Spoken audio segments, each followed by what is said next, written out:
വ്യക്തിത്വാവകാശങ്ങളുടെ സംരക്ഷണം ആവശ്യപ്പെട്ട നടൻ മോഹൻലാൽ ഡൽഹി ഹൈക്കോടതിയിൽ സമർപ്പിച്ച ഹർജി ഇന്ന് പരിഗണിക്കും.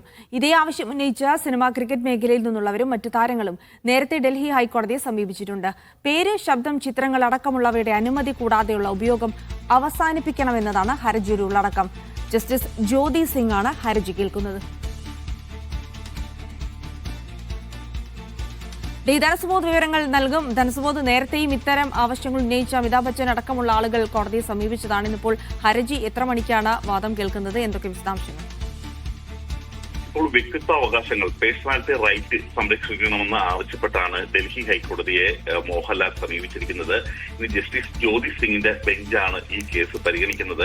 മോഹൻലാലിന്റെ അനുമതിയില്ലാതെ അദ്ദേഹത്തിന്റെ പേര്, ശബ്ദം, ചിത്രം, ഒപ്പ് എന്നിവ വാണിജ്യ ആവശ്യങ്ങൾക്കായി ഉപയോഗിക്കുന്നത് തടയണം എന്നുള്ളതാണ് ഈ ഹർജിയിലെ പ്രധാനപ്പെട്ട ആവശ്യമായിട്ട് ഉന്നയിച്ചിരിക്കുന്നത്. ഇത് ഏതെങ്കിലും ഒരു എതിർകക്ഷികൾക്ക്, ഒരാൾക്കെതിരെ അല്ല, ഒരു കൂട്ടം ആൾക്കാർ, അതായത് ഇതൊക്കെ ഉപയോഗിച്ച് വാണിജ്യപരമായിട്ട് നേട്ടം ഉണ്ടാക്കാൻ സാധ്യതയുള്ള ആരൊക്കെയാണോ അവരെല്ലാം ഇക്കാര്യങ്ങൾ തടയണം, അവരെ വിലക്കണം എന്നാണ് ആവശ്യം. ഈ ഹർജി നേരത്തെ സൂചിപ്പിച്ച പോലെ തന്നെ പല പ്രമുഖ വ്യക്തികളും ഇതിനകം സമർപ്പിച്ചതും അനുകൂലമായിട്ടുള്ള ഒരു വിധി നേടിയെടുത്തതുമാണ്.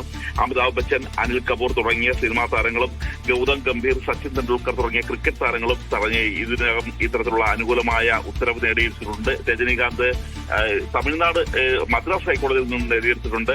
ഇതുമൂലം AI ഉപയോഗിച്ച് അദ്ദേഹത്തിന്റെ ശബ്ദമോ രൂപമോ അനുകരിക്കുന്നത് തടയാൻ കൂടി ഈ വിധി സഹായിക്കും. അതുകൊണ്ട് തന്നെയാണ് ഈ വിധിക്ക് ഇത്തരത്തിലുള്ള ഒരു അനുകൂല വിധി നേടിയെടുക്കാൻ വേണ്ടി ഓരോ താരങ്ങൾ ഡൽഹി ഹൈക്കോടതിയിലേക്കും മദ്രാസ് ഹൈക്കോടതിയിലേക്കും എത്തുന്നത്. ശരി.